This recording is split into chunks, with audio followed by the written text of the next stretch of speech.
It's Tuesday, August 23rd. This is The Gateway. I'm Wayne Pratt. A special legislative session in Missouri is set for next month. Governor Mike Parson says it will focus on tax reduction measures. Every tax-paying Missourian, no matter their background, income, or job description, will see a reduction in their tax liability. Parson announced the special session yesterday. Lawmakers will be gathering in Jefferson City in just over 2 weeks for that special session. As St. Louis Public Radio's Sarah Kellogg reports, they will address agriculture tax credit programs along with cutting income taxes. When Governor Mike Parson vetoed 2 bills this year containing agricultural tax credits and a one-time non-refundable income tax credit, he said he wanted to hold a special session to fix the problems he saw with them. Parson wants lawmakers to pass both the agricultural tax credit programs with a longer expiration date as well as a permanent income tax cut. Parson said they did not consider Missouri's recent influx of federal dollars when debating whether the state could afford to pass the income tax cut. This is general revenue that we're talking about today, and can we sustain that going forward in the state? We believe that number we can. We believe that's a very conservative number to be able to do that. The session is set to begin on September 6th. In Jefferson City, I'm Sarah Kellogg, St. Louis Public Radio. A third former St. Louis alderman is set to own up to his role in a bribery scheme. Lewis Reed will plead guilty Friday, the same day as his former colleague Jeffrey Boyd.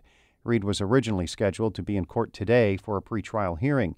The former board president, along with Boyd and John Collins Muhammad, are all charged with accepting cash, campaign donations, and other gifts in exchange for helping a developer get incentives. Collins Muhammad will officially plead guilty today. Many survivors of last month's flash flooding in the St. Louis region still need basics like food and cleaning supplies. As St. Louis Public Radio's Jeremy Goodwin reports, service organizations are stepping up to help with needs that are not met by federal support programs. Federal grants can cover home repairs and replacing personal property, and there are 3 disaster assistance centers set up locally to help people navigate the applications.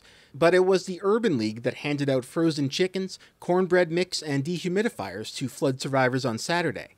Urban League Vice President John Clark says 2,500 to 3,000 people lined up for help. It was very heart-wrenching to see the faces and see children and senior citizens who live in constant desperate need. The United Way is directing people in need to the service agency that can best assist them. For help, they can dial 211. I'm Jeremy Goodwin, St. Louis Public Radio. U.S. Senator Tammy Duckworth says funding to address chronic flooding in Cahokia Heights will come with more oversight. The Democrat met with people in the Metro East community yesterday whose homes regularly flood during heavy rain. St. Louis Public Radio's Eric Schmid reports. Some residents in Cahokia Heights have been frustrated in the past when money comes to the community government to fix the sewer problems and the issue persists. Locals like Devonna Connors criticized the Metro East community's mayor during Duckworth's visit. Don't give Curtis McCall and them none. No, the money's going to go to the county and the state, and we're going to work together in the federal government. The Corps of Engineers is here. You see the colonel here? They're going to be watching over everything, and we're going to fix it. Duckworth says Cahokia Heights will get at least $37 million from the state and federal government to fix its storm and sanitary sewer systems. She and officials from the U.S. Environmental Protection Agency say parts of the funding will have federal oversight. In Cahokia Heights, I'm Eric Schmid, St. Louis Public Radio. A lawsuit could prevent the legalization of recreational marijuana in Missouri from appearing on November's ballot. The Missouri Independent reports the legal action argues the initiative petition violates the state constitution and did not gain enough signatures. Jefferson City resident Joy Sweeney filed the suit. Sweeney is with a national group of community coalitions designed to prevent substance abuse. The Missouri Independent also reports a spokesman for the Secretary of State's office is not commenting on the case details, and an official with the effort behind the initiative petition says the lawsuit lacks merit.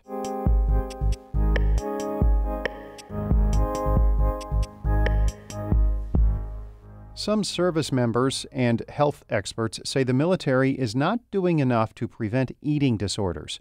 Troops are required to meet strict weight limits or risk getting kicked out.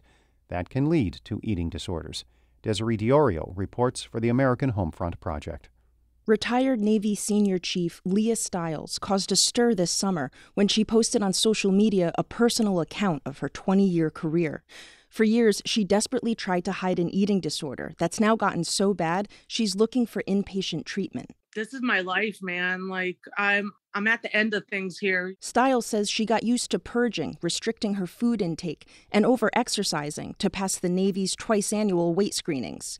Her routine included laxatives, hours in the sauna, and dehydrating herself. She remembers failing to make weight once. She was ordered to take off her shirt and be measured in front of her shipmates. I was like, okay, so I'm never doing that again. Like, I'll be making weight from now on. Stiles, a 2-time Sailor of the Year, wrote to the Navy's top leaders with her ideas to prevent harmful weight loss before it starts. They include a widespread awareness campaign starting in boot camp and medical referrals for sailors who take extreme measures before weigh-in. I know that this is an epidemic that this culture is facing. So I just wanted to come up with something that I could make an impact. There aren't many places for sailors with eating disorders to turn to for help, at sea or on land. But some changes are underway. Lieutenant Commander Pamela Gregory is a Navy dietitian.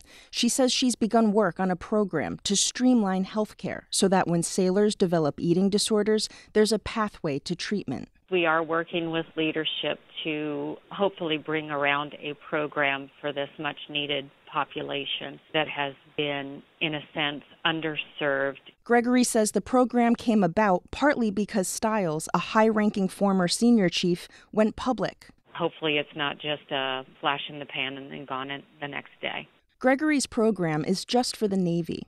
A broader response for the whole military would have to come from the Defense Health Agency. A spokesperson there declined an interview, but said in a statement that nutrition counseling and other medical treatments are available. There's not much data on how prevalent eating disorders are among active duty troops. The Government Accountability Office found fewer than 1,800 troops were diagnosed from 2013 to 2017. That's about 0.1%. But advocates say that's a gross underestimate. That's why Commander Monica Ormeno wants the Defense Department to count how many troops have eating disorders. She's a top psychiatric advisor to the Navy. We really don't know how bad it is. So I think that once we have a better assessment of our forces' eating habits, then we can really talk about a change in culture. And a change in culture has to come with the understanding that weight standards are going to have to be adjusted. Stiles, the retired chief, says she loves the Navy and isn't trying to hurt the organization that she served for 2 decades. I think about all these sailors and the sailors that are reaching out to me now. There's so many, and they're all just like, help me, and how do I get help? So I feel like, yeah, as a senior chief, who's going to speak for them? Now, she says her focus is on getting treatment for herself and being a role model for junior sailors. I'm Desiree Diorio on Long Island.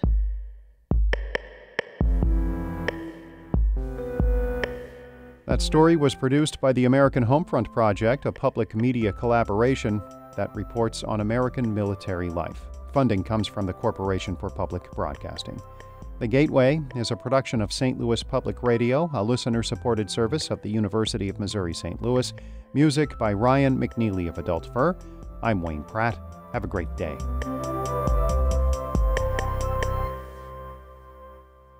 Support comes from the Missouri Forest Products Association, saluting Earth Day on April 22nd with an ongoing commitment to help offset carbon emissions with sustainable harvesting of Missouri forests. Details at choosewood.com.